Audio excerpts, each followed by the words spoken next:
Hey, everybody. Welcome. Hope you're doing well today. It's time for True Crime Wednesday.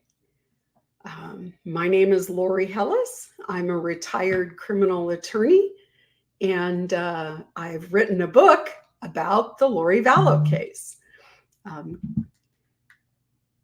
Please take a look at it, and I'm really glad you're all joining me this afternoon, this evening, depending on where you are in the world. And boy, do we have a lot to talk about. There have been a lot of cases that we have talked about in the past that we need to do a few updates on. But before I do that, I wanted to give you a little bit of an idea of my adventure last week, because we didn't have a show last week. One of the folks, there are always lots of silver linings. And the silver lining of moving to Idaho to write this book has been some of the wonderful folks that I've met. And there's three in particular that have really become friends.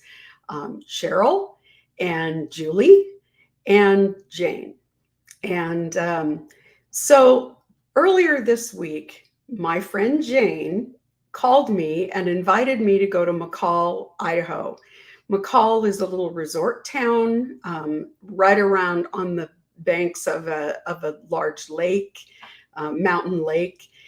There's a small ski resort nearby, so they have round the calendar recreational opportunities.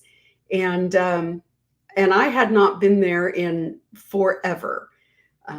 So I got this wonderful invitation from my friend Jane to go up to McCall and to go have some fun. So her sister, Renee, lives in McCall and invited everyone to come up, invited Jane and I to come up. And we had the most fun. This is us looking at their brand new library. And I am telling you what, it is amazing, state-of-the-art, beautiful library. And this is their Idaho room. And they were looking through some old scrapbooks of friends and family who have lived in McCall, because they grew up either in McCall or going to McCall on vacations. So we had an amazing time. There I am with Jane and their friend Pat.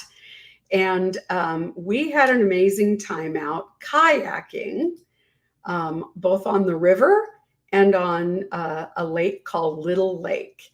And we managed to find this mama moose and her twin calves while we were kayaking up the river. And I just had the best time, and I want to thank Renee and Jane and Sammy and all of their friends for what fun we had and how much I enjoyed getting out. I hadn't been kayaking really since we left Bend 5 years ago. So it was wonderful, and I'm looking forward to doing an awful lot more of it once we move. And speaking of that, our move is coming up. We are going to be in the throes of the move next week, so no show next week. If, however, we get an interesting verdict in the Reed trial, we might just try and do a surprise live. I also wanted to show you all this adorable little apron that my friend Jane made for me. And if you see, you'll see it has my Ruth Bader Ginsburg and all things legal on it. And I'm so excited to use it. She even put a little lace collar on it. And so I'm excited to use it as well. We have lots to talk about, and I think we'll kick things off by talking about the Karen Reed trial. I did have one more thing to tell you about the book. As you'll recall, I asked 100 of you, a few more than 100, to join the book launch team And that would give you the opportunity to get an early PDF version of the book, a digital version, so that you could read it and be ready to post reviews once the book was actually on the shelf in September. You may have noted, if you've pre-ordered the book, that the date has slipped. Publication dates can be a little bit like written in Jell-O. And I did know that there was a chance that it was going to slip a little bit because of the day of Chad Daybell's trial and the fact that we were really waiting to finish up to do the last of it once Chad's trial was done. So for those of you who are on the book launch team, you should be getting your PDF right around the 1st of July. So look for that in your email. Sorry, allergies are bad. And yeah, I'm medicated. So look for the PDF in your email right around the 1st of July. I'll send it out in a blast email to everybody who's on the book launch team mailing list. So you should be getting that in the next week or so. So I want to talk about the Karen Read trial. And I would love it if you would hold questions a little while so that we can get to, so that we can make sure that we catch them when it's time for questions. Please put capital Q's or the word question or question marks or something at the beginning to help Jen catch them as she's going through the chat. So for those of you, we've been watching the Read trial now for 30 plus days. I think today was the 31st day of trial. The case went to the jury yesterday, and we did get closing arguments. So I want to talk a little bit about closing arguments, because closing arguments used to be some of the things that I love best to do. Maybe it's the drama queen in me, but I always enjoyed doing closing arguments. And it is really the time where both sides get to synthesize all of the evidence that has come through in testimony with their theory of the case. Those of you who watch closing arguments probably have a pretty clear opinion of who did a better job. So this is a quote that I think about often when I think about closing arguments. People don't want more information. They want faith. Faith in you, in the story you tell. Facts do not give birth to faith. Faith needs a story to sustain it, a meaningful story that inspires belief in you and renews hope that your ideas indeed offer what you promise. So that, to me, is sort of the blueprint for how a closing argument should go. You're going to tell the story. You're going to tell the story in a way that synthesizes the evidence and your theory of the case. So I do have some video clips to show you. So let me share my screen. I'm getting better at this, at least hoping to get better at it.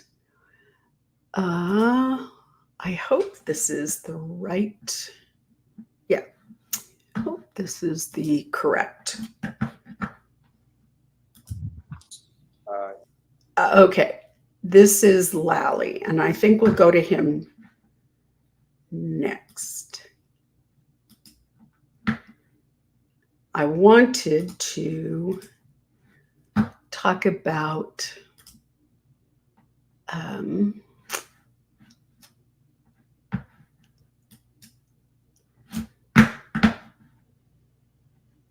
Alan Jackson first. Conflicts of interest, doesn't matter.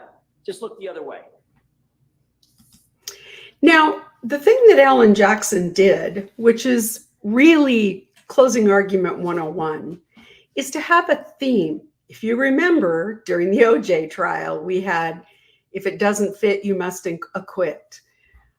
In this case, he talks about how the opposition, and I pulled this off of Defense Diaries and The Shaming of Jay, who were doing the live stream.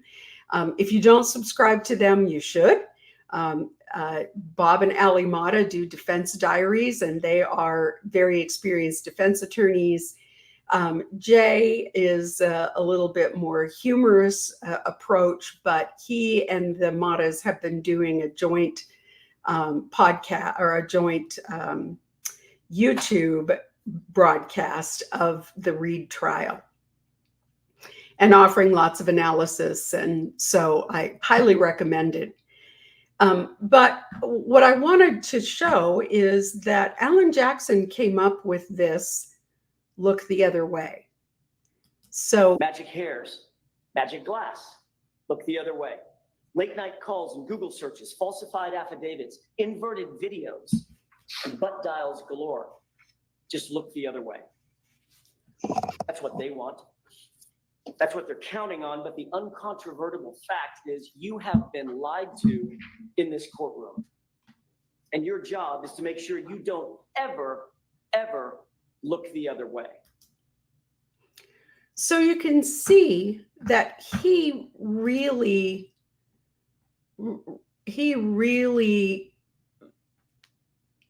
hits home, he really brings home how the evidence raises reasonable doubt, how the jury is being asked to look the other way. And he continues that theme throughout his entire closing argument.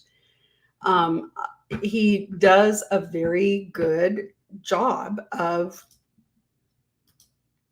presenting that.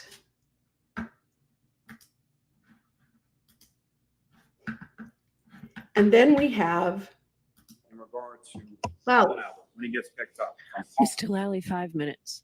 Yes, Colin Albert, Miss Allison McKay, Brian Albert, Nicole Albert, Caitlin Albert, Brian Jr., all indicating that it was picked up around that time at 12:10 a.m. You have the testimony from Chris and Julie Albert, his parents, as far as when he comes home, kisses them goodnight before he goes to bed. You have that testimony in regard to Chris Albert, as far as how John O'Keefe and the defendant come to be at the waterfall in the first. Okay, you get the idea. Their presentations were very different. They were almost polar opposites. Lally was slightly disorganized. He was sort of just plodding through the evidence, and he really never got to the point of synthesizing that evidence into his narrative, into his theory of the case. That Karen Reed was upset, they'd had a fight, she was angry, she was drunk, and she backed into him intentionally. So we have this really vivid juxtaposition of the two arguments and really the two sides of the case. There were a lot of people who were absolutely convinced that this jury was going to come back within 4 hours, that they were going to get a not guilty verdict right away. I didn't think so. And I still think that there is a chance that this jury is going to hang. And here's the reason I say so. This case has been incredibly polarizing for the community, and it would be surprising if it wasn't also polarizing in the jury room. And one of the things that I could foresee happening is one or two jurors saying, okay, maybe there is reasonable doubt. But you also have her saying, I hit him, I hit him. You also have her showing some consciousness of guilt. At least that's the argument that the prosecution's made. And it may be enough to keep one or two jurors lined up with the prosecution. So I really think there's a possibility this could be a hung jury. And the longer the deliberation goes on, the more it appears that might be going on. Now, it's been about 8 or 9 hours between 8 and 9 hours that the jury has been deliberating. That's really not a super long amount of time considering the amount of evidence that they had to review. Now, the judge specifically told them, do not take a straw poll in the beginning. So don't poll the jury on where they stand when the case starts. Start going through the evidence, start looking at the facts, and then and the jury instructions, and go from there. So I thought that Alan Jackson did a very good job of framing the argument, look the other way. He contends that Brian Albert was never going to be investigated because it was cut and dry, and they already knew they were going to pin it on the girl. Now, Lally gets up. The first thing he does is says, I hit him, I hit him, I hit him, because that's the place he has to start. And then he goes through really a sort of excruciating rundown of the evidence without ever really making an argument as to what it proved. And that's, I think, where he fell down. He never really connected the dots. So he didn't say, this evidence proves that she backed into him. This evidence proves that she was angry and that she wanted revenge. This evidence proves. He never got there. He simply went through this lengthy recitation of the facts. And I don't know that really was particularly effective for the jury, because they've heard this trial for the last 30 days. The last thing they really wanted was for somebody to go back and repeat everything they'd already heard. So I don't think that he was as effective as Alan Jackson was for the defense. We'll see what the jury thinks once they are once we get a verdict back. But the other thing that came up, which I thought was a little bit interesting, although it turned out to be probably not as big a deal, when the jury was given their jury instructions, their written jury instructions, they were also given a jury verdict form, and that is where they fill out guilty, not guilty, and on what charges. So there were some questions about whether or not the verdict form was explanatory enough, or whether it created some confusion. And Alan Jackson brought this up. The judge initially, he apparently had raised the issue during the jury instruction conference that the judge and the lawyers always have. However, the actual verdict form hadn't been completed yet, and so it wasn't until today, when he saw the verdict form, that he raised the issue that there could be some confusion on the part of the jury with the verdict form. Initially, the judge said, no, I think it's fine, and I'm going to overrule your request. But then she later went back and looked at it and determined that while the jury verdict form was adequate, she believed that there should be some additional jury instructions made about the form. So she called the jury back in and gave them that additional instruction about the jury verdict form. So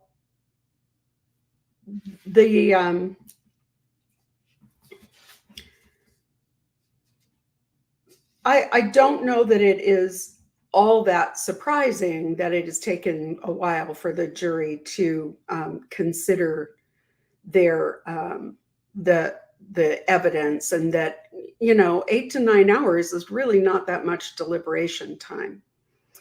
I have to give Judge Cannoni credit. I know that there are a lot of people who have claimed that she's biased for the prosecution. Often judges are sort of favor the prosecution, but I wasn't really convinced that she was favoring one side or the other. I thought she was thoughtful, and that when she initially she kind of dismissed Alan Jackson's concern, but then had the presence of mind to go back and reread the jury instruction, reread the verdict form, and come back and say, on further reflection, I think that we should correct, or we should give the jury a little bit more instruction on how to fill out the verdict form. So I thought that was a credit to her. I like judges who are thoughtful and listening and saying, I've had a minute to think about this, and now that I think about it further, I've changed my mind a little bit. So I was impressed with that. Interestingly enough, there has been a development in the Sandra Birchmore trial. And for those of you who are unfamiliar with the Sandra Birchmore trial, funnily enough, it occurred in Canton, in the same town where the Reed case and Reed trial is going on. So actually, the case arose out of Stoughton, I hope I'm saying that right, Massachusetts. Stoughton. And it involved a young woman who at age 13 had joined the police, the Stoughton Police Explorer Scout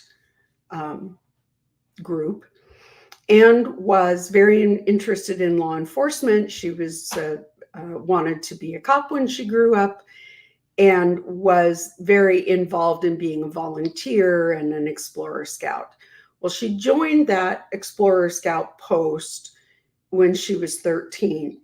When she was 15, so after a couple of years of grooming, she was involved. It's hard to call it a relationship because she was not old enough for the age of consent. However, she engaged in an intimate relationship with a police officer on the force. Over the next 10 years, she engaged in relationships with 3 of the people who were on the Stoughton police force. She was 23 and 3 months pregnant, and one of those officers was the father of her child. When she was discovered hanging in her apartment, and the medical examiner ruled that it was self-inflicted. Now, they had an independent pathologist who did an independent review of the medical examiner's findings and determined that she was in fact strangled, and that the scene was manipulated to make it look like like it was self-inflicted. I'm trying to avoid the S word because YouTube doesn't like that word. So that was just announced a couple of days ago, and lo and behold, now her family has now sued the Stoughton Police Department. But her death occurred in Canton. So Stoughton and Canton are nearby neighboring communities, and she actually died in Canton, and the investigation is being undertaken by the Canton Police Department, and of course by the state patrol, the same as the Canton Police Department. The Reed case was investigated by the Massachusetts State Police. That's Trooper Proctor, who was a member of the Massachusetts State Police.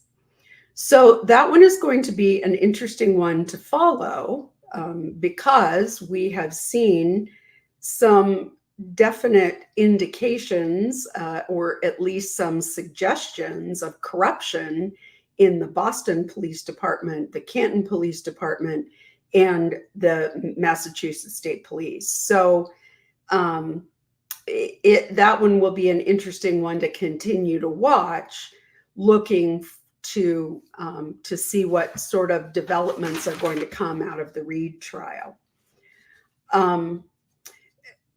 We've also talked about the Young Thug trial. That is a RICO case out of Florida. Young Thug is a rapper who, oh no, I'm sorry, that's Georgia. Let me not get that confused.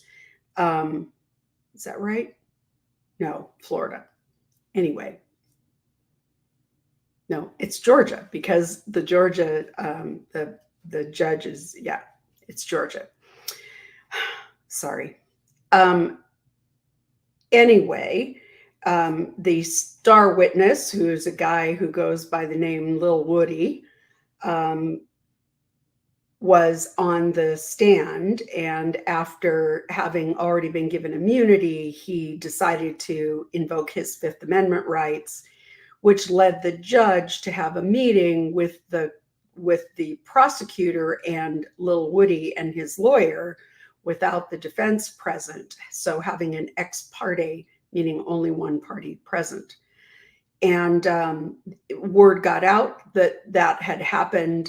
The defense attorney asked why they weren't included, demanded a copy of the transcript of the ex parte hearing because it was recorded.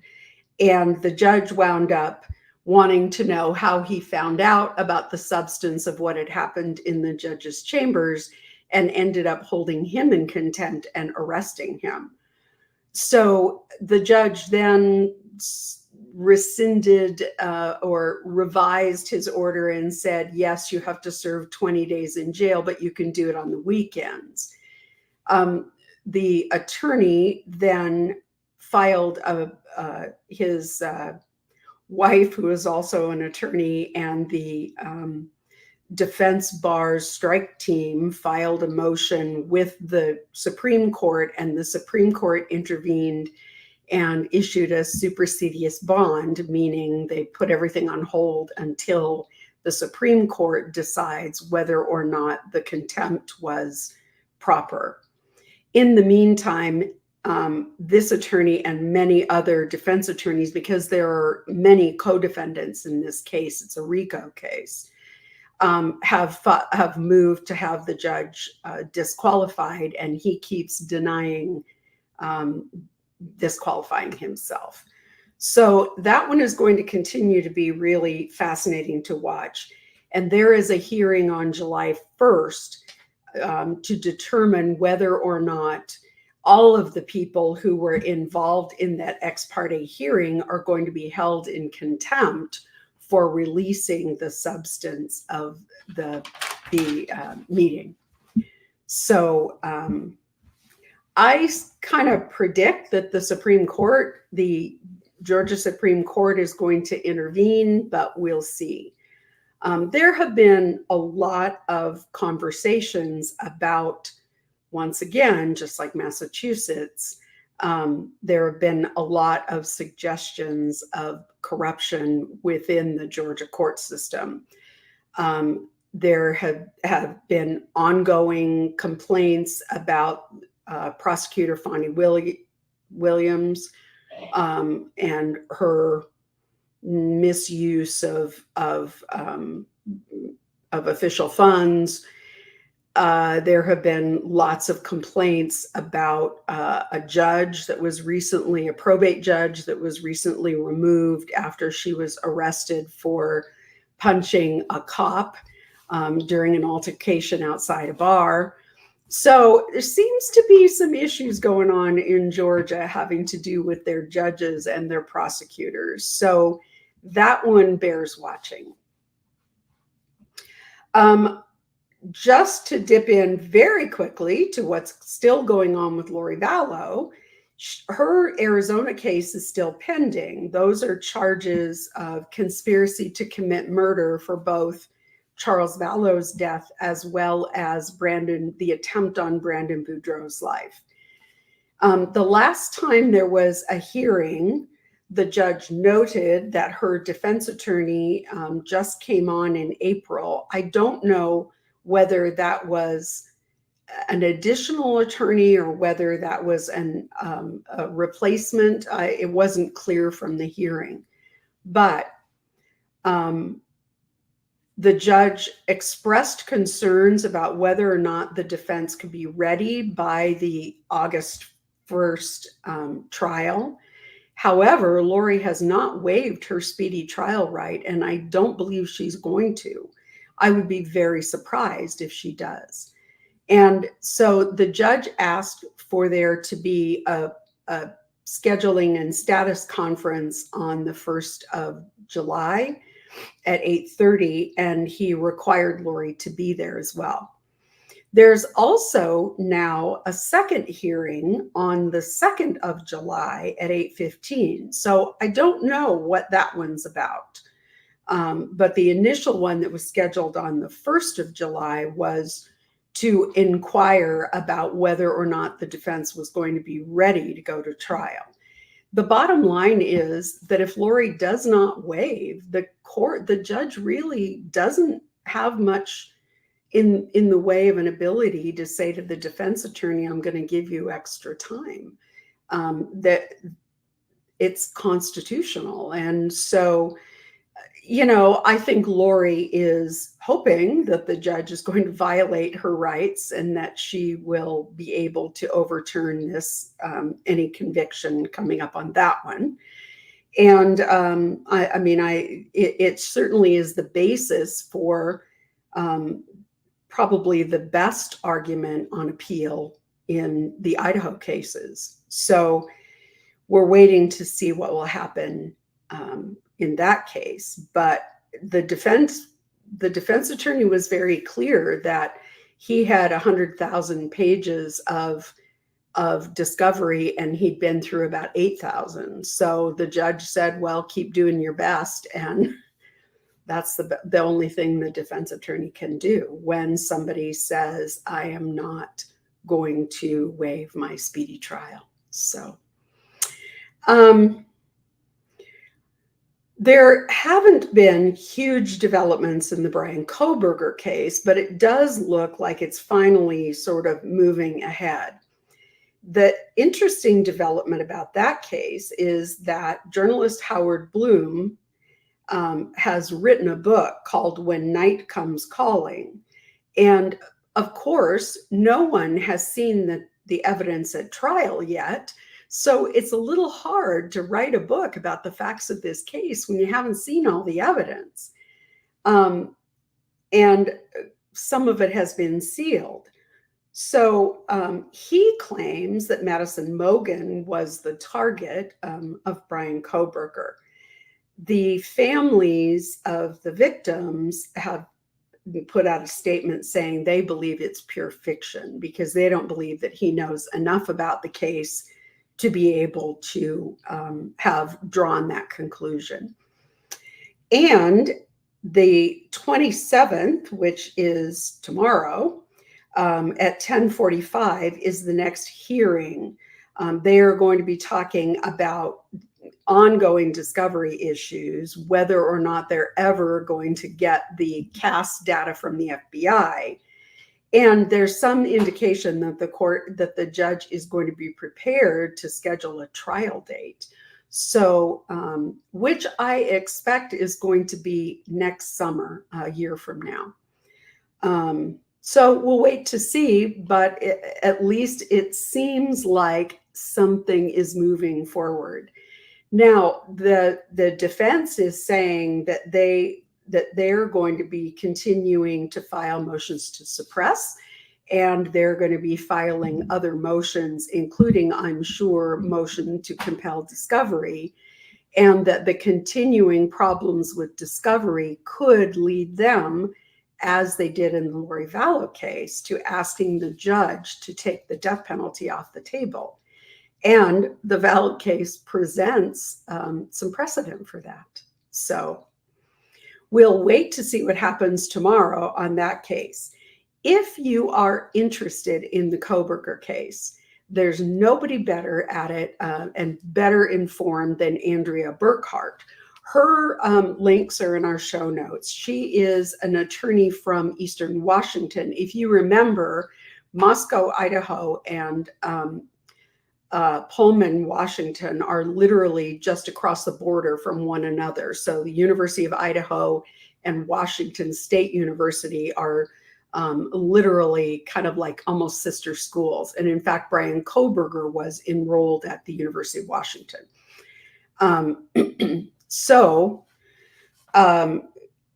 Andrea is from Eastern Washington and has done a fantastic job of covering the Kohberger case. And so definitely she is the one to watch when there are hearings going forward. We have an update on Shanna Gardner. Shanna Gardner is a case out of Florida where it was a murder for hire, where she allegedly solicited the murder of her ex, Jared Bridegan, who was an executive with Microsoft. They recently had a bond hearing. She was trying to get bond, and the prosecution was able to bring out and show that there were text messages going back to 2015 where she was talking about wanting to have her ex murdered because of the ongoing custody dispute over their children. And Jose Baez, who represented Jodi Arias, is representing, no, not Jodi Arias, Casey Anthony, I believe, is representing her. So,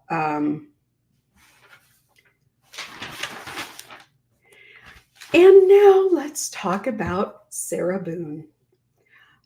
For those of you who don't know who Sarah Boon is, she is the woman whose boyfriend, significant other, died after being zipped inside a suitcase. She claimed that they were playing hide and seek, that they'd both been drinking, that she thought he could get out of the suitcase. And so she left him, went to bed, either fell asleep or passed out. And when she woke up in the morning, discovered he was still in the suitcase and was dead. She is now, her 8th attorney has asked to be relieved of the appointment as her public defender. Now, not every one of the 8 attorneys got off of her case because they couldn't work with her. There were a few in the beginning, one that was conflicted out because he had previously represented the victim, one who was appointed to the bench and then left practice as a public defender. So there were a few other, but there were a few who had a justifiable reason for leaving. However, the last few have been because they have not been able to get along with Sarah. Now, I have worked with these sorts of clients before, and here I think is what's going on. Sarah has decided that there is a way for her to be found not guilty. In our show notes, and it comes with a big trigger warning, so be advised.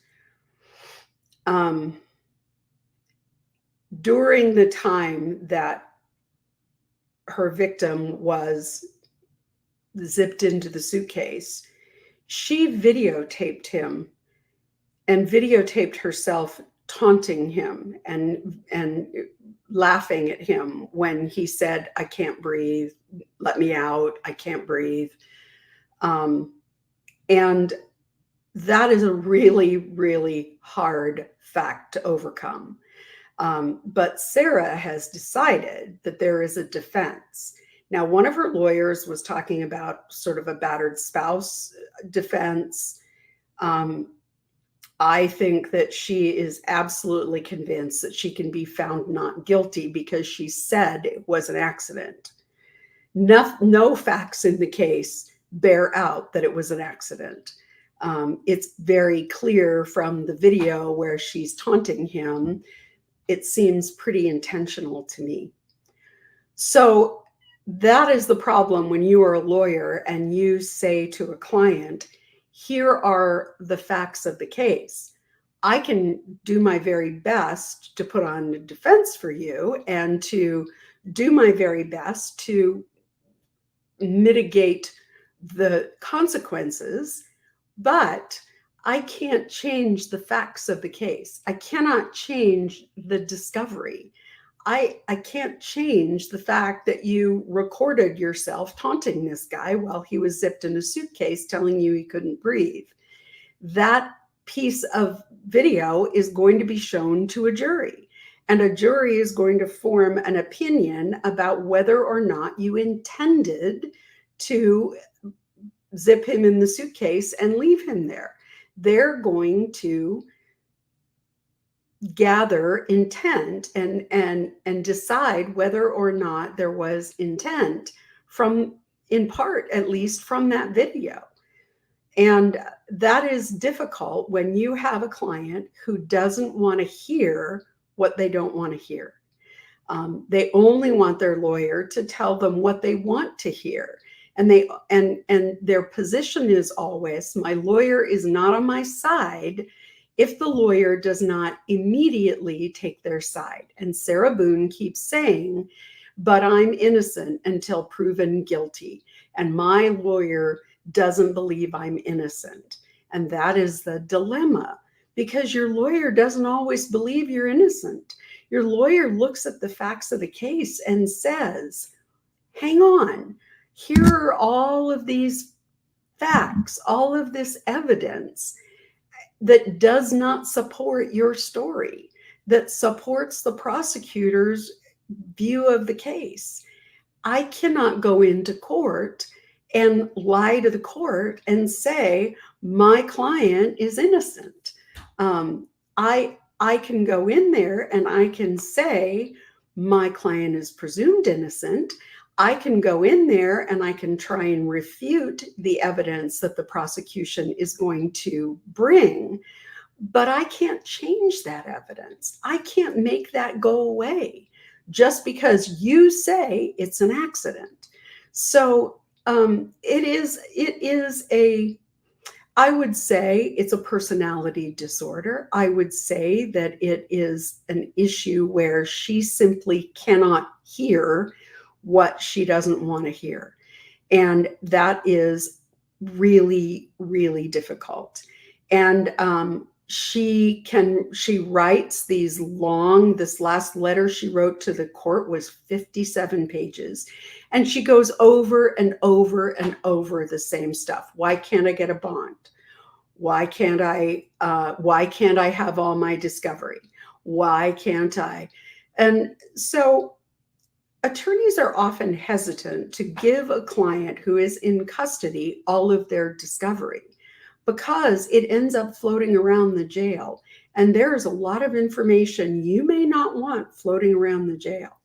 So often I would say to clients, I will go over all of this information with you. I will tell you what's in the discovery. I will give it to you and sit here while you read it. but I don't think it's a good idea for you to have possession of all of your discovery materials. But that's what she's demanding. And if she's going to represent herself, she certainly is entitled to have it all.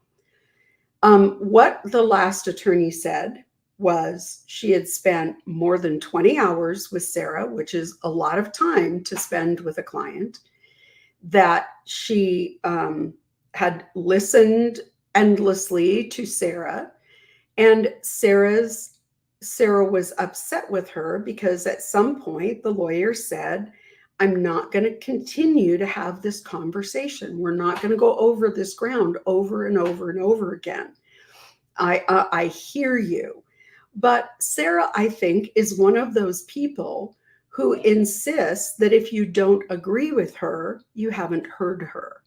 And that is something that defense attorneys deal with all the time.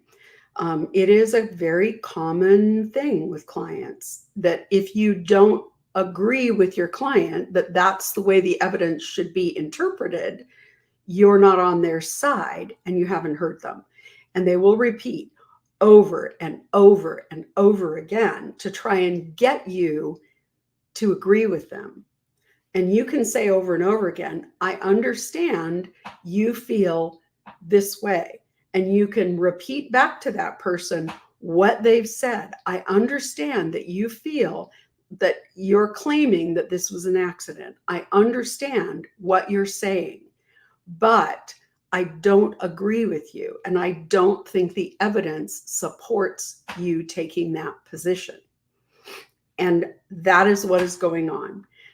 So now Sarah says her lawyer lied to her and her lawyer is a liar and her lawyer isn't on her side. And now she wants a new lawyer. I don't know what the judge is going to do about this. And I didn't make a note of when the next hearing is, but he did say he was going to have another hearing after he had had the opportunity to read her 57-page diatribe. So we'll wait to see what the judge decides. But there will come a point when the judge is going to say, I have no one else to appoint. So you probably are going to have to represent yourself. That certainly is going to be a last resort because it could very well be an appellate issue coming up for her. And we have Kouri Richins. Kouri Richins' attorney recently asked to withdraw. She was retained. She is a very good lawyer and very well known. Kouri Richins had retained her. She recently asked to be relieved. Now, sometimes that happens when a client runs out of money and no longer has the money to pay a retained lawyer. But sort of reading in between the lines of the pleadings of the lawyer's motion, it seemed that there was more at stake. It appeared that there is also a civil case. Her husband victim, who she is accused of poisoning with fentanyl, they have sued her for wrongful death and sued her to settle his estate. She also was accused of witness tampering, although I don't believe she was charged, after she wrote letters to her mother, telling her mother to tell her brother that he needed to testify that her husband had often gone to Mexico and he'd been with him when he bought fentanyl. It wasn't true, and there was a lot of conversation about whether or not that was going to be charged as witness tampering. So what we do know at this point is there is a preliminary hearing scheduled, and it will be scheduled with her new attorney, apparently. That preliminary hearing, which remember, is the hearing to determine whether or not there's continuing probable cause, just as Chad Daybell had a preliminary hearing.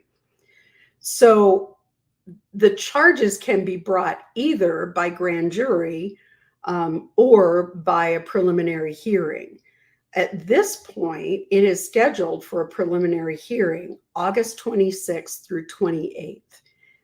So we'll wait to see whether or not there actually is a preliminary hearing at that time. And I've just got a couple more that I wanted to touch on, and they're definitely cases that we have talked about as we've during the past months. So I wanted to give you a bit of an update. Alec Baldwin is going to trial on July 9th. Jury selection starts on his case. And there was recently a hearing. The defense wanted the case thrown out because of the damage that was done to the firearm when the FBI tested it. That came out during the Hannah Gutierrez trial. Hannah Gutierrez was the armorer on the movie. And so that information came out at her trial, and they wanted the case thrown out. The judge denied that motion. Jury selection starts on the 9th of July, and it appears that Hannah Gutierrez is declining to testify in that case. The prosecutor wanted the court to approve offering her immunity in return for her testimony. The judge said no, that there were plenty of other people that could testify, that giving her immunity wasn't necessary. So we know Donna Adelson's trial is coming up in, I think it is the 1st of August. Is she the 1st of, maybe she's the 1st of September. 1st of September, pretty sure. And that one's going to be really interesting. The prosecutor has been systematically knocking down the conspirators in that conspiracy to murder Danny Markell. And the only one that we have not yet seen get knocked down is Wendy Adelson, who was Dan Markell's ex-wife. That one's going to be really interesting, and I am thinking about a project that would involve grandmothers, like Donna Adelson, like the Piketon massacre, the Wagners, as well as the new case out of Oklahoma of Veronica Butler. The defendant is Tiffany Adams, who is the grandmother. So I'm kind of interested in those cases and thinking that that could be a new project for me. I wanted to talk a little bit. I wanted to bring you up to date on Tracy Ferreter. If you recall, her husband got 5 years. That was the boy in the box case. That was the case where their son, who they claimed had behavioral issues, was, imprisoned in what amounted to a cell in the garage. He was convicted. He went to trial and was convicted. She, this week, pled guilty and was sentenced to 1 year of house arrest and 10 years of probation. So she agreed to that plea to avoid the 5 years in prison that her husband got. And the last one I want to talk about is Rachel Morin. Rachel Morin was out on a running trail. She was a mother of 5. And was attacked,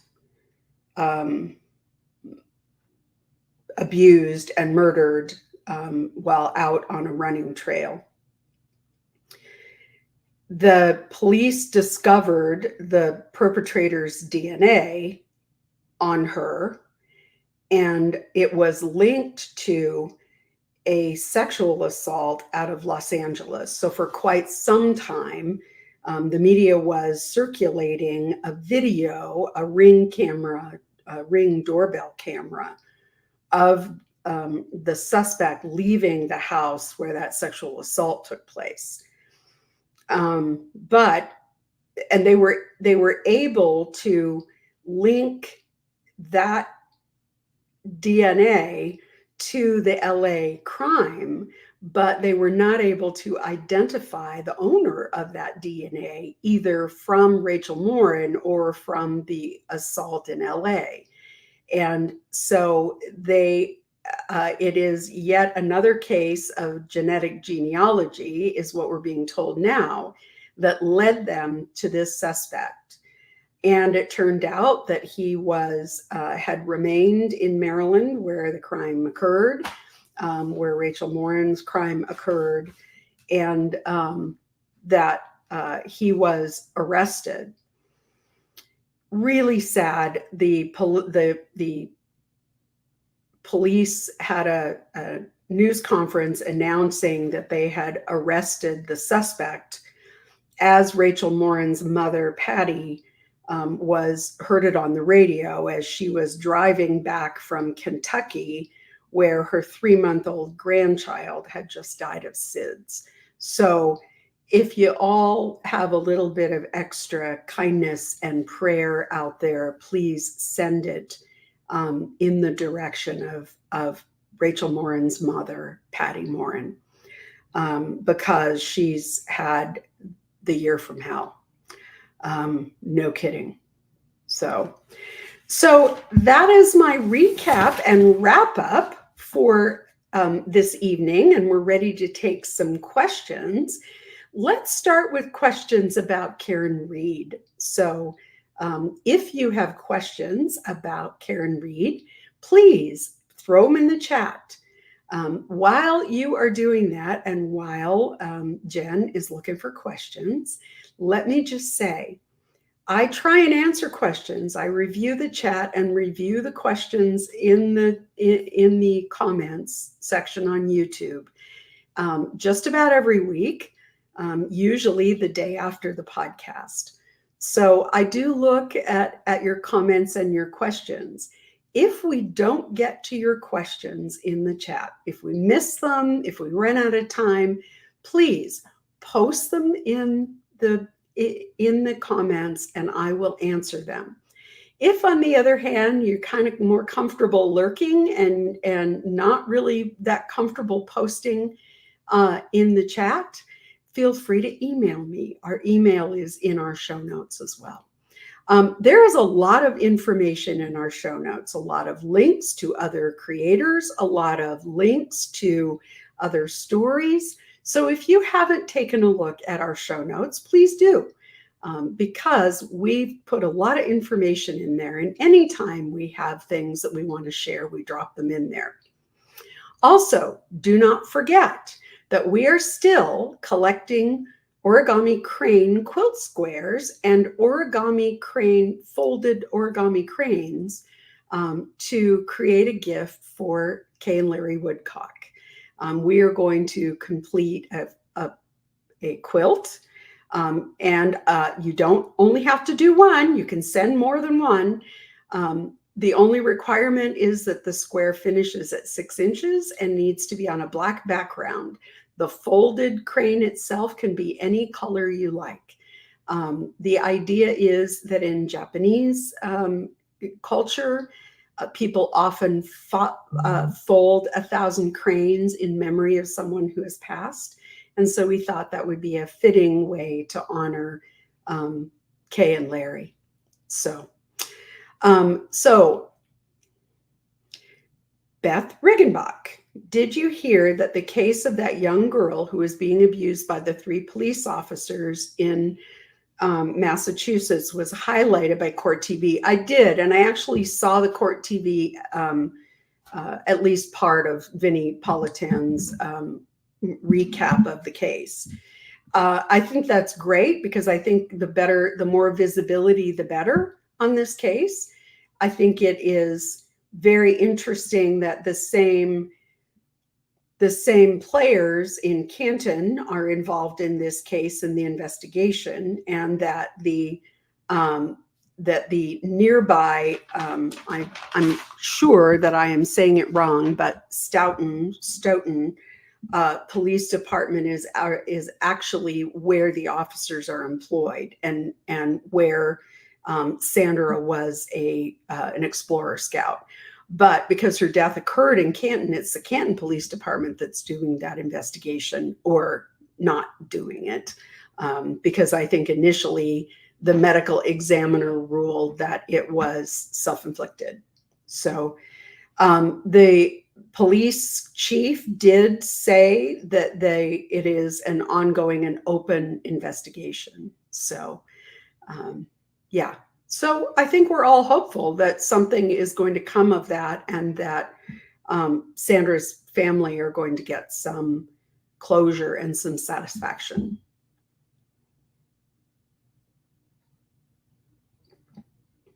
Don Schaefer. Question: if Karen Reed jury is hung, do you think the prosecution will try the case again, or could it depend on the FBI investigation into Proctor? Interesting, good question. You know, I don't really know. I think there are an awful lot of people who felt like Prosecutor Lally was the guy who sort of drew the short straw and ended up having to try a case that potentially wasn't winnable. I think there will be a lot of pressure on the prosecution from both sides. And it will be interesting to see whether or not the prosecutor, the elected prosecutor, decides to retry the case. Generally, what happens when you have a jury that appears to be deadlocked is that the judge gives them an instruction telling them to go back and continue to deliberate. And sometimes judges will require them to do that one time, two times, before the judge will declare that that the jury is deadlocked and declare a mistrial. If that happens, then the prosecution will have to determine whether or not they're going to bring the charges again. And that is going to be a tough decision. I don't think Lally's going to want to retry it. And I think they have definitely seen the deficits in their case. And the deficits really do raise reasonable doubt. Now, I have said repeatedly about this case, I don't know whether Karen Reed is guilty or innocent. I don't know. But sadly, I don't think we're ever going to know. I don't think we can know, because the investigation, either purposefully or negligently, was so poorly done and so poorly documented that I don't believe we're ever really going to know for sure. And I feel for the O'Keefe family. I feel sad for them that they are never really going to know. I find it interesting that they were in court for closing arguments with the Alberts and the McCabe's. Jen McCabe was sitting right behind them. Brian Albert was sitting right behind them, and they all walked into the courthouse together. So, you know, I mean, it sounds to me like they've chosen sides too, and they're firmly convinced that Karen Reed is guilty. I don't know whether she is or not. But more importantly, I don't think, I think what they have raised is reasonable doubt. So if we have a deadlocked jury, they've both had an opportunity to practice. And if there is a retrial, the way there is in YNW Melly in Florida, that is going to allow both sides to really hone their arguments.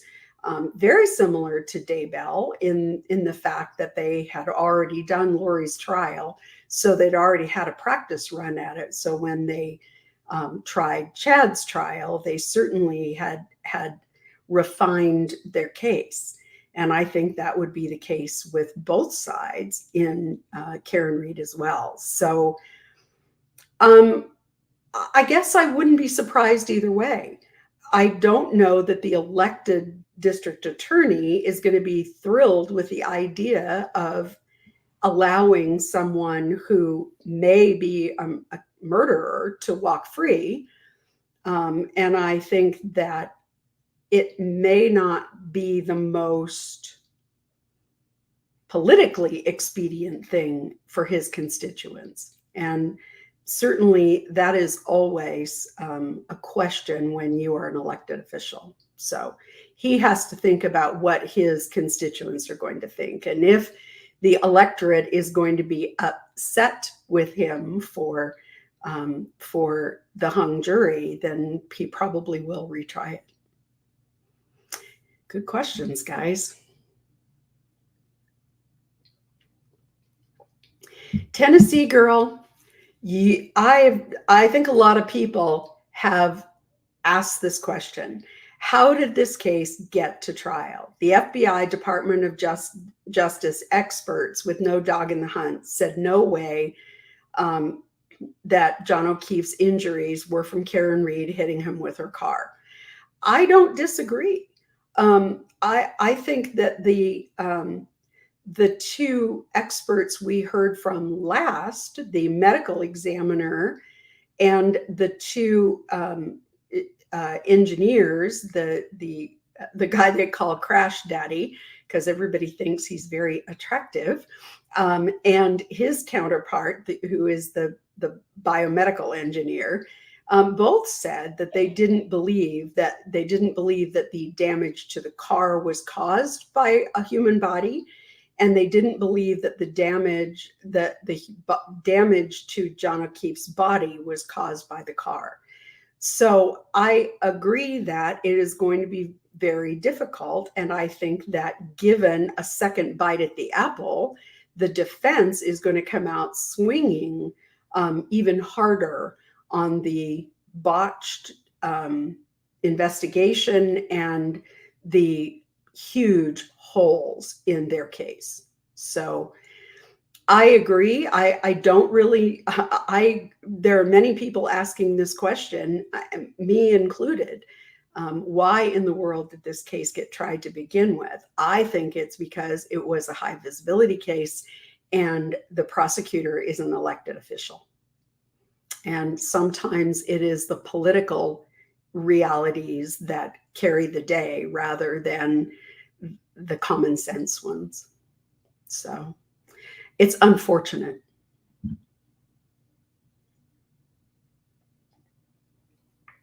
Hi, Eileen. Do you think the FBI will disclose their investigation?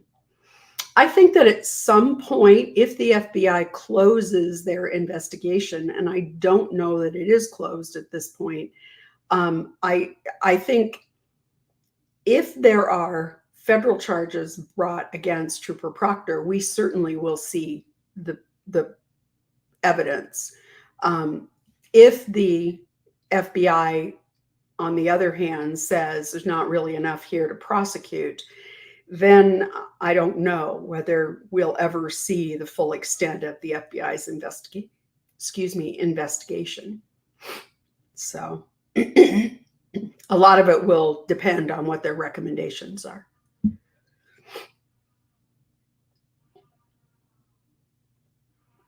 But if there's a federal prosecution, I would say yes. Hi, Crystal. If the jury is hung for Karen Read, what happens next? Well, what happens next is she would continue on bond. She's been out on bond. The judge would continue her bond, and then the district attorney, the prosecutor, would have to decide whether or not they were going to retry her. And that is a decision purely up to the district attorney. So they'll have to decide whether they're going to retry her. They may not, but I actually would be a bit surprised if they decided not to retry her, because it's such a high visibility case, and because it is. I think that it would. there is such a large faction of people who believe that she is guilty that I think it would be kind of political suicide to, I use that word, to not retry her. I think that the elected DA would be concerned about his reelectability. So I expect they will retry her.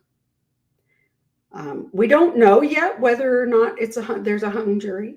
We'll just have to wait to see.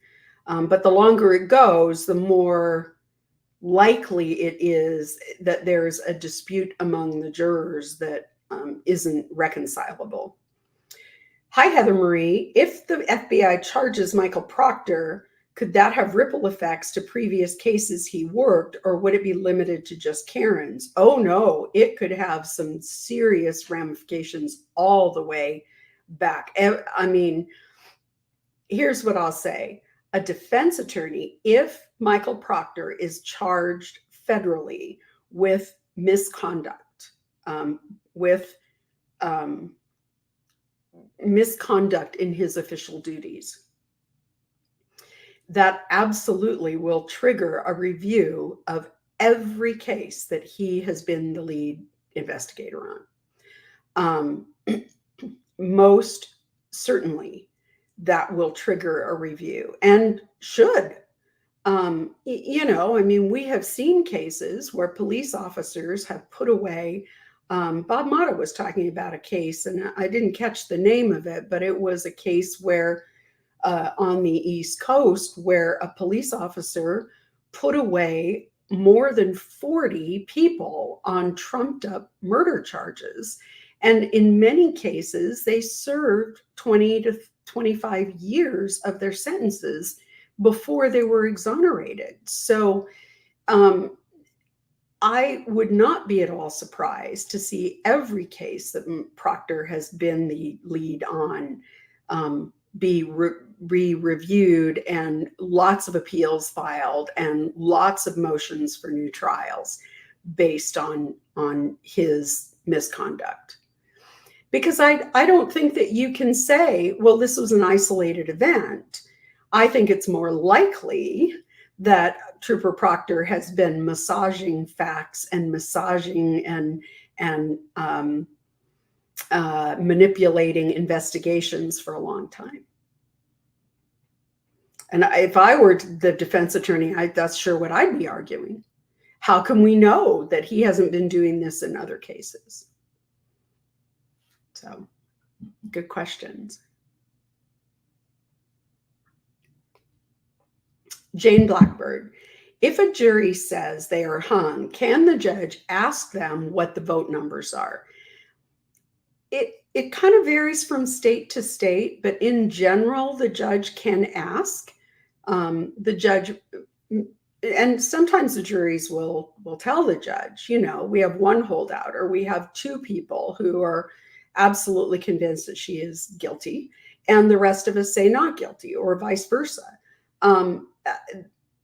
They don't usually specify who the holdouts are, but it is possible that we will know how many people are lined up on which side. Yeah. And the judge can ask. The jury could also decline to say. They're not required to. And usually judges will preface a question by saying, you are not required to answer this question. So.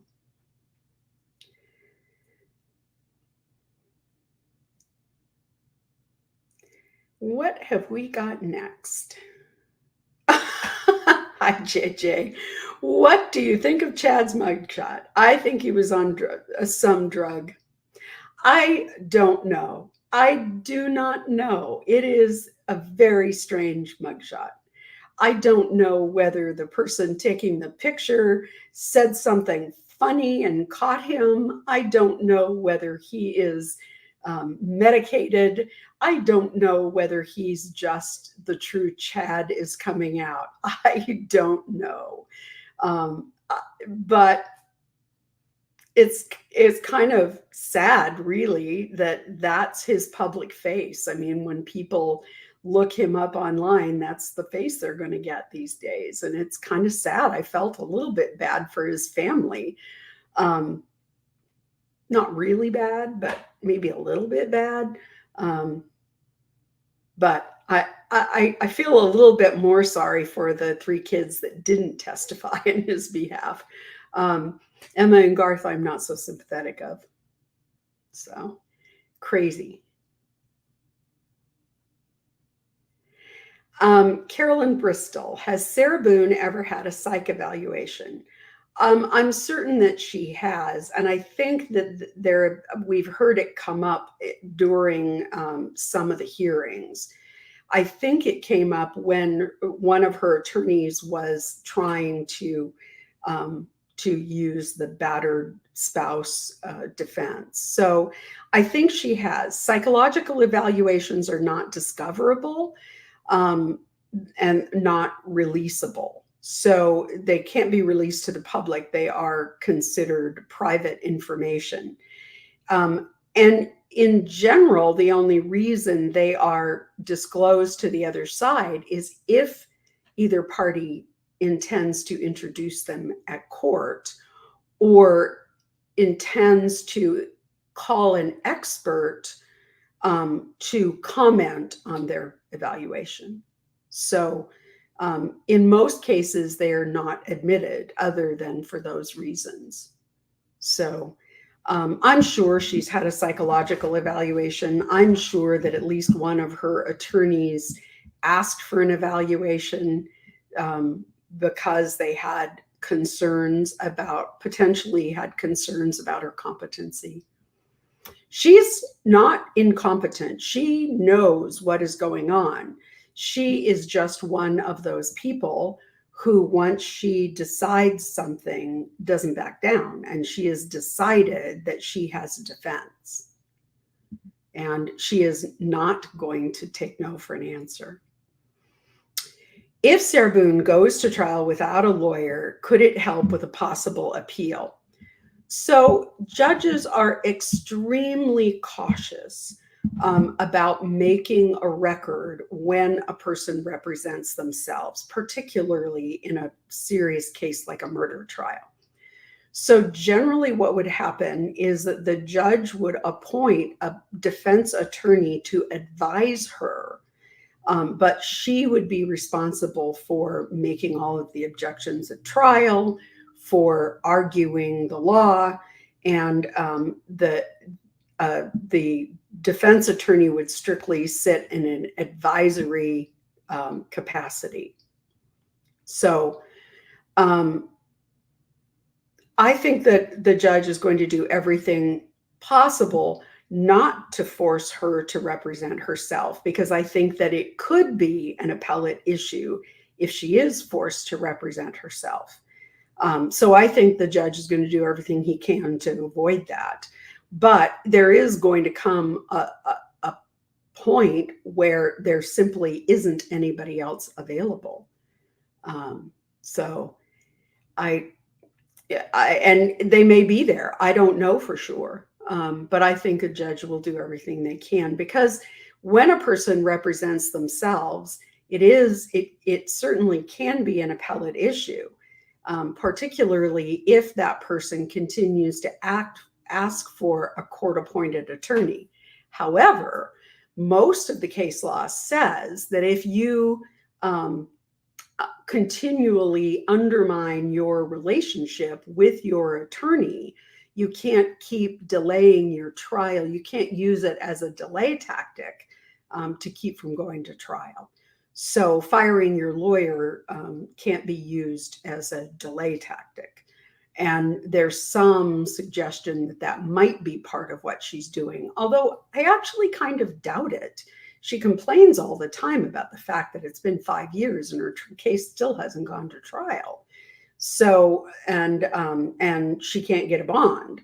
So I don't know. I mean, you know, it is very hard to fathom what is in Sarah Boon's mind. Is she trying to delay the trial and then complain and try and raise an appellate issue of the fact that she didn't get a speedy trial? Is she thinking that the longer it goes on, the more likely it is that the judge may give her a bond? I don't know. You know, it's hard to say what's in her mind because I think she's mentally ill. But did not meet the level of insanity at the time that the crime was committed, and certainly is not incompetent. So, good question. Debbie Bukes, 10 to 4 a.m. here, not often here for live. Suitcase lady requires abrupt court intervention. Hi, Debbie. Thank you for joining us at 4 a.m. Very kind of you. I'm really glad that you have. Where are you? You must be maybe in the UK.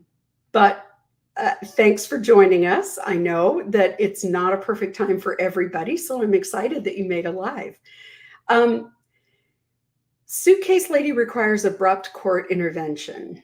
Yeah, but let's remember that courts are limited in the recourse that they have. Courts are not great at dealing with mental health issues. And so this is a person who does not meet the definition of being insane at the time that she committed her crime, and does not meet the definition of being incompetent. So you got to wonder how much the court really can do at this point, other than say, this is absolutely positively your last lawyer. Either get along with this one or you'll be representing yourself. Certainly the lawyer who has recently asked to be relieved said it may be that the only person who can represent Sarah is Sarah, because Sarah believes that she knows better than anybody else. She's made up her mind about how the case needs to be tried, and she is not going to entertain any other ideas other than hers. And if a lawyer says, I can't do that because I know that what you're saying is not accurate, and I cannot suborn perjury to the tribunal. So it may very well be that Sarah's the only person who can represent her. And I think that was sort of implied in the conversation, that in the discussions that were had with the court with the current lawyer. So yeah, good questions. And I'm so glad that you made it live, even if you are up at 4 a.m. What are you doing up at 4 a.m.? I don't recall. When a client refuses to accept the reality of what can and cannot happen in their case, would you say that client is incompetent to stand trial?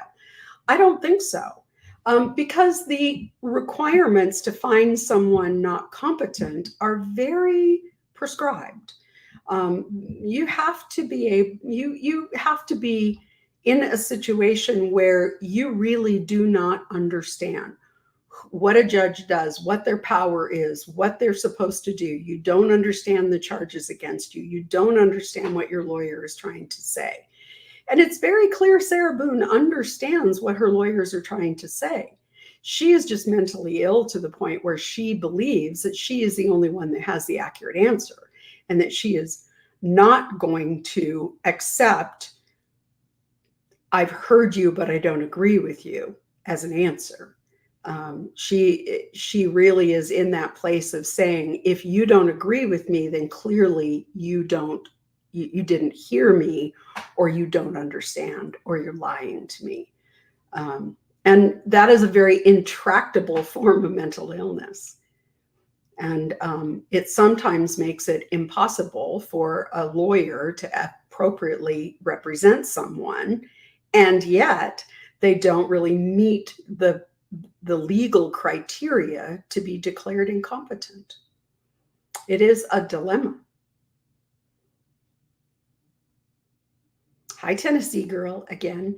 You know who we haven't heard from in a couple of weeks? Trisha the trucker. I was hoping I was going to see her at CrimeCon. So Trisha the trucker, if you're out there, let us know you're doing okay. Regarding Sarah Boon, how many more attorneys will the court appoint before saying that's it? I know everyone's entitled to confident representation, but surely there can be a limit on what the court allows.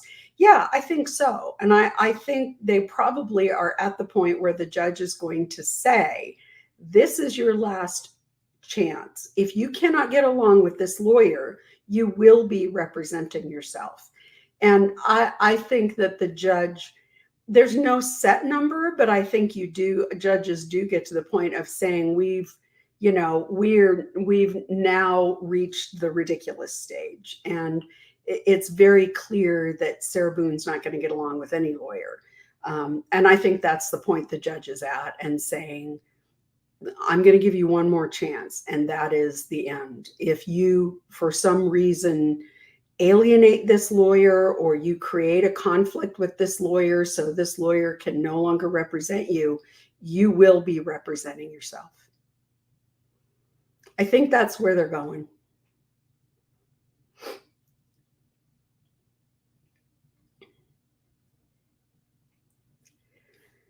So I did see a comment, where does she think she's going to get money for a bond?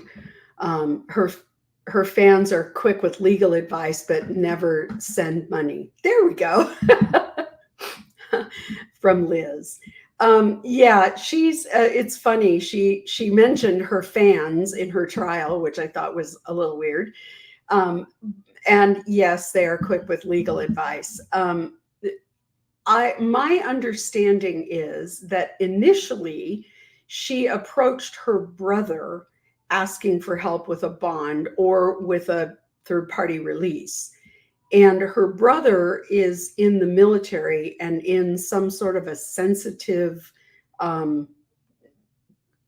career field.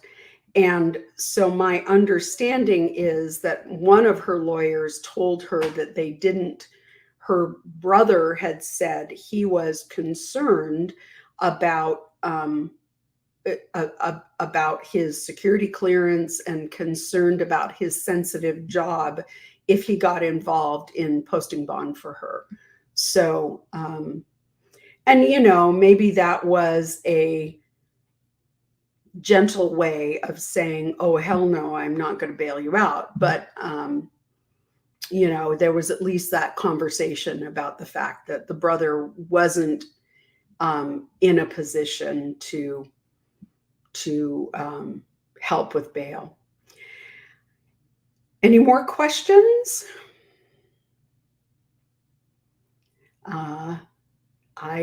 I think Jen is asking whether or not you all have any more questions. So I'll just vamp a little bit while we see whether or not y'all have any new questions to add.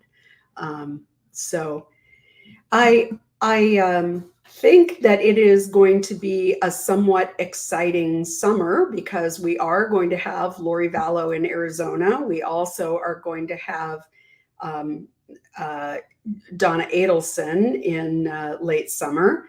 So those are a couple that are coming up. We are going to have the preliminary hearing on as well on Kouri Richins. And we are going to have some hearings coming up in July in some of the other cases, including in Kohberger. So we've got some interesting cases coming up. So don't forget that we have a Facebook group called The Good Lori. And the links to that are in our show notes. And we do post. Jen is really great at posting there. I am on Twitter. And I do post there occasionally, depending on the case. And don't forget that we are here every Wednesday night, but that we will not be here next week because I'll be in boxes. I wish you, I'm not going to show you my office, but oh, Carrie, I do want to talk about this. Thanks for reminding me, because I didn't bring it up and I do want to talk about it. So yeah, if you could see my office, most everything's in boxes.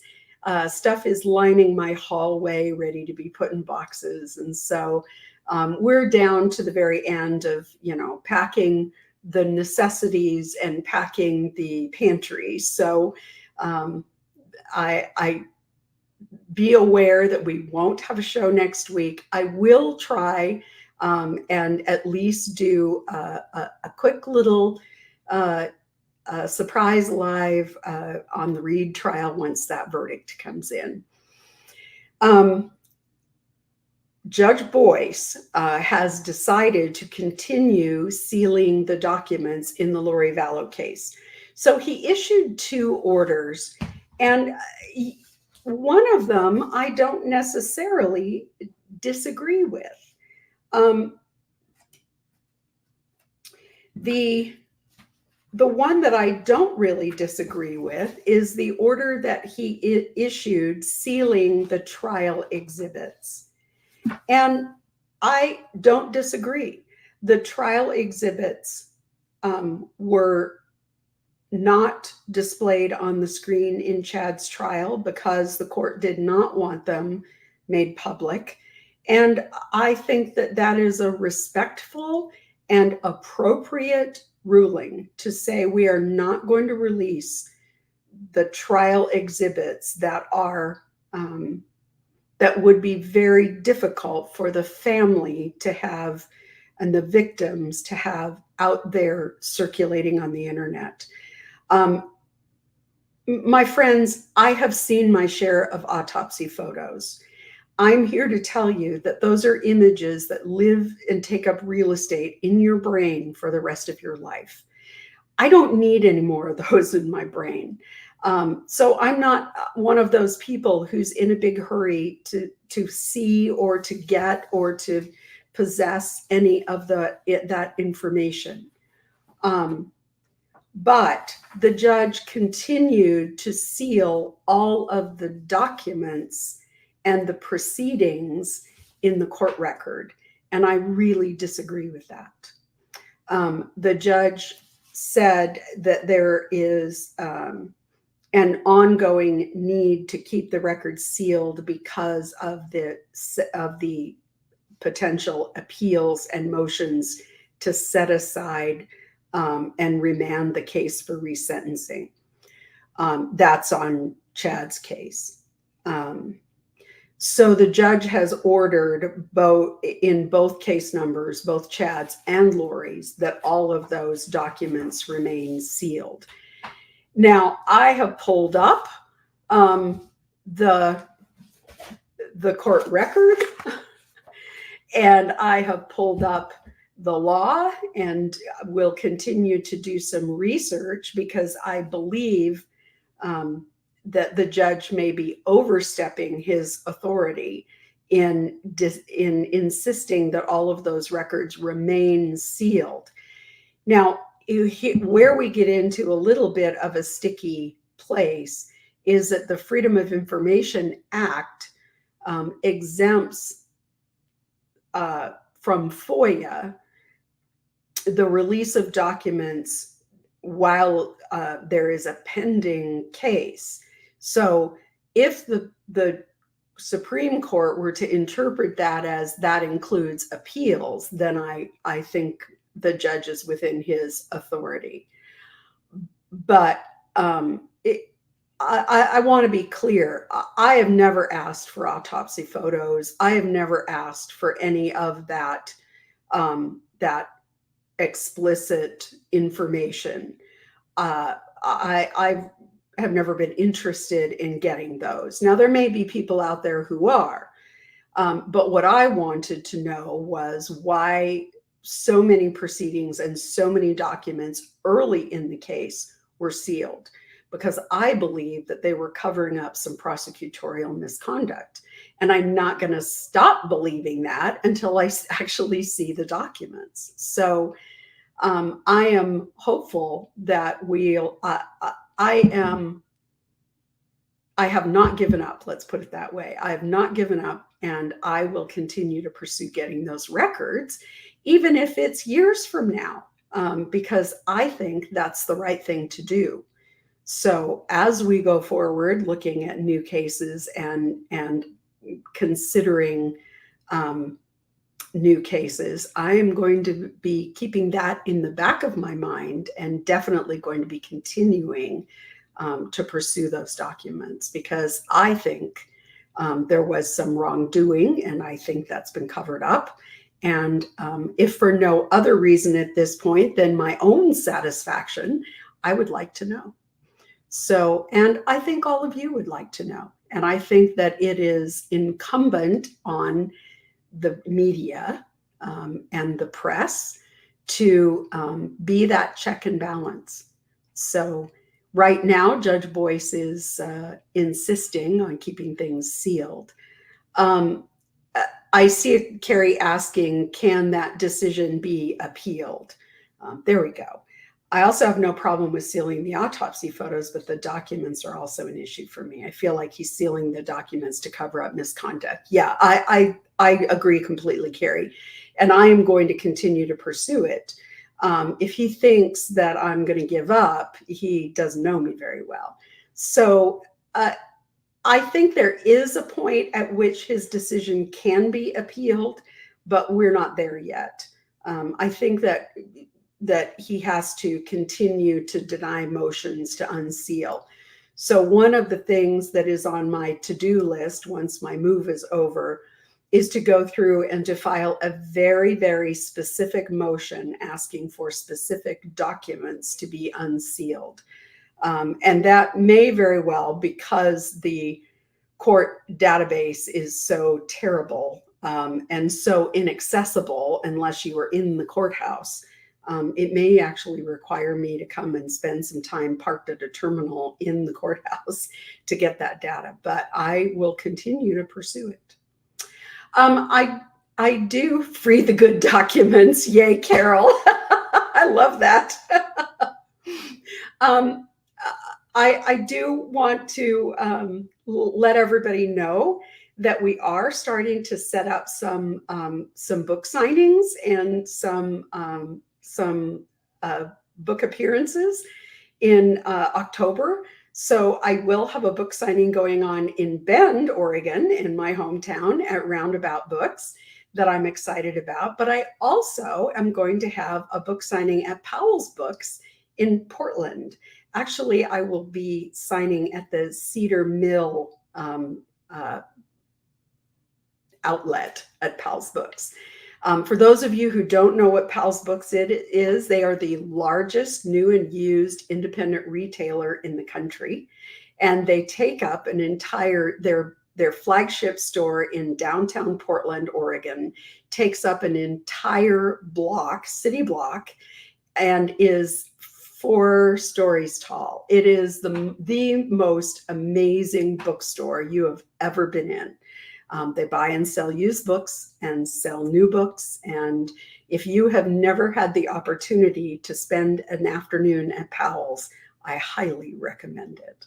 So those are some exciting things coming up. I hope to have more book signings coming up, at least here on the West Coast. For those of you who went to CrimeCon, thank you for it was great to meet you there. And the CrimeCon for next year will be in September in Denver, Colorado. You can get all the details by Googling crimecon.com, and you can get all the details there. It is a great place to meet other like-minded people and meet the creators that you know and love. So if you happen to live in the Denver area, you might consider going. Also, they use volunteers. I know that the CrimeCon tickets can be pretty steep. The weekend-long tickets run in the $400 range. And then when you get into the VIP and the gold and the platinum, and you might go to some additional things that require a separate ticket, and it can really add up. But they do give passes for people who volunteer. And when you volunteer, you're just kind of directing traffic for a few hours during the event. And the folks who volunteered said they had more than enough time to attend the seminars that they wanted to go to. And so if you are somebody who might like to go to Crime Con but are finding it outside the budget, consider volunteering. And they were looking for volunteers right up until Crime Con started. So, but it's a great event. It grows bigger every year. This next year, it is going to be at the Gaylord Convention Center in Denver, which is a big facility. And so I hope we'll see you there. Any more questions? Serendipity. Lori, do you know how I can participate in mock jury trials? Where to look? Oh, this is a great question. Defense attorneys often look for mock juries to present a case to a jury and see how it plays out. Sometimes in civil cases, sometimes in high visibility criminal cases. The other place that is always looking for mock jurors is law schools. Law schools do what they call moot court or mock trials, and they are opportunities for advanced law students to practice their trial skills. And so they're always looking for mock jurors. So if you live close to a local law school, that would be a great place to inquire as well. Large law firms often use focus groups or mock juries. So if you have a large law firm in your community, you might reach out to them and say, hey, I'm kind of interested in whether or not you might use mock jurors. And they will qualify jurors the same way that they qualify jurors in trials. So you might or might not end up being a mock juror. So, but that's a great question. The other thing that I would encourage everyone to consider is volunteering for the high school mock trial competition. Most states have a high school mock trial statewide competition. Lawyers often serve as coaches or serve as judges. I judged mock trial forever, and I'm sure I will do it again now that I'm going to be back in Bend. So and it is a wonderful experience. I always said about mock trial, it renewed my faith in the next generation. And during a time when I was working a great deal with kids who were in the delinquency system and had run afoul of the law, it would have been very easy to see that as, oh, that's the next generation. So it was so affirming to see these really young, earnest, dedicated students in there doing mock trial. It really was sort of both sides of the coin and helped me sort of keep my equilibrium. And so I would recommend that as well for anybody who is interested in the next generation of lawyers. So I found it really, really gratifying. I have a date and I will post it. It is October 26th that I will be in Portland. 7 p.m., October 26th at the Cedar Mill location of Powell's Books, which is out on the west side of Portland, out towards Beaverton and Cedar Hills. So if you're familiar with Portland, that's where I'll be. So thank you so much, everyone, for joining us tonight. I appreciate it. I never take for granted that you're spending your Wednesday evening with me, and that you may very well even be up in the middle of the night if you happen not to be in the US. And I appreciate it. And I really, I enjoy my time with all of you so much. I want to I just want to say thanks. This community continues to be wonderful. I love that you are all so kind and so civil to one another. And I also love that you have lots of penetrating questions. So October 26th, I will post when we get a little bit closer, but that'll be the date for anybody who might be headed to Portland. And I want to, no, that is not the one I wanted. I want to just post this. Thank you, Tiff Knox. It's Pride Month, and I just want to remind everybody that there's room enough in our world and in our tent, and there's love enough in our world and in our tent for everybody. I'm going to say good night. Thank you once again for being with us. Remember, no show next week, but I will see you back the following week, hopefully from a new location. I'm going to try my best to get things set up so that we can be together in 2 weeks. So I'm going to say good night. Have a great 2 weeks, and look for maybe a surprise live if we get a verdict in the Reed case. Good night, everybody.